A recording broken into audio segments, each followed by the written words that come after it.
Hi everybody, I wanted to make a quick video just to talk about the appetizers on Tuesday, like you probably read in my email. What I want to talk about is just how these patterns work and the amazing way that kids are seeing them. So I always start by putting a pattern up on the board that looks something like this. In fact, actually I would put usually three stages of the pattern up, and students have to figure out what the pattern is, how it's changing, how it's growing. And then what we do is they draw the fourth in the series. So here's the first stage, here's the second stage, there's the third stage. And then I would ask a student to come up and draw the fourth stage, what it looks like. And pretty much by that time, kids can generalize what any stage in this pattern would look like. You could ask them, what does the 10th look like? And they could describe that in words. Once kids get to that point, then they are often able to start generalizing that into an expression. And so I just wanted to talk about that, because by this point in the year, this is an example of what kids are coming up with. And this is actually a pattern that we did a few weeks ago. So I always give kids credit for the way that they see the pattern, and so that's why you see the names on here. Sylvie sees the pattern as n squared plus n. And what she does then, when she talks about this, is she shows us how she sees it. So she sees it as this side is n, or the stage number, and this side is n, or the stage number. And so the pattern is n squared, because to find the number of squares you would have to do n times n to get n squared, plus n, which is this 3 right here. So that is how Sylvie sees it. And so she explains why she thinks that this expression n squared plus n is the way that she would write the generalization. So Griffin, just to see a different example, he thought of this pattern as taking another copy of this and flipping it over. So I'm going to do his in green. Hopefully you can see that.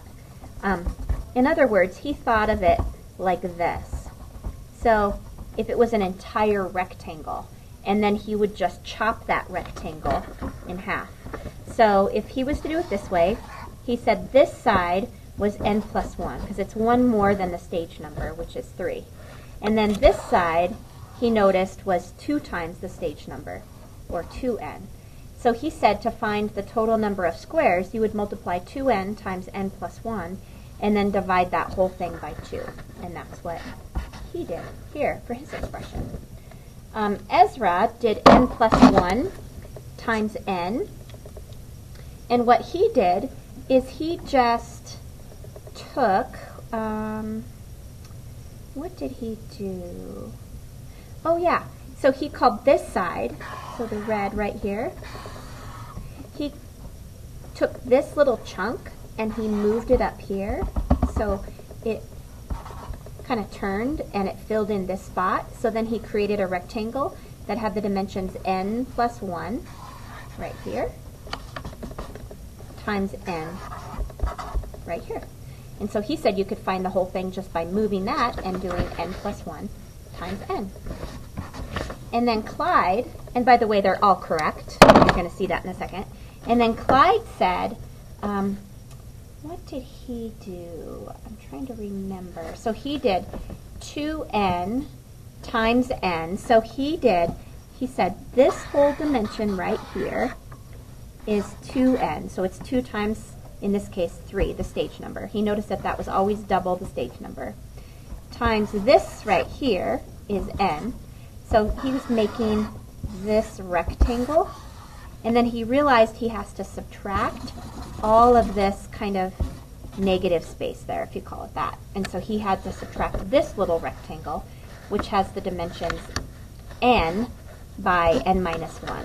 And so that's why he came up with this expression. What we do after that as a class is we go through and we simplify all of our expressions so we can see that they are actually all the same, even though they look how different they look.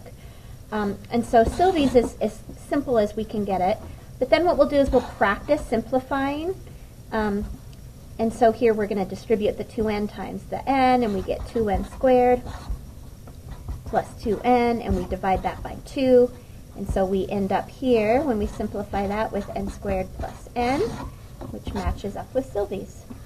Ezra's, we're going to distribute this n times n and get n squared. N times 1 is n, and we end up with n squared plus n, which matches Griffin's, which matches Sylvie's.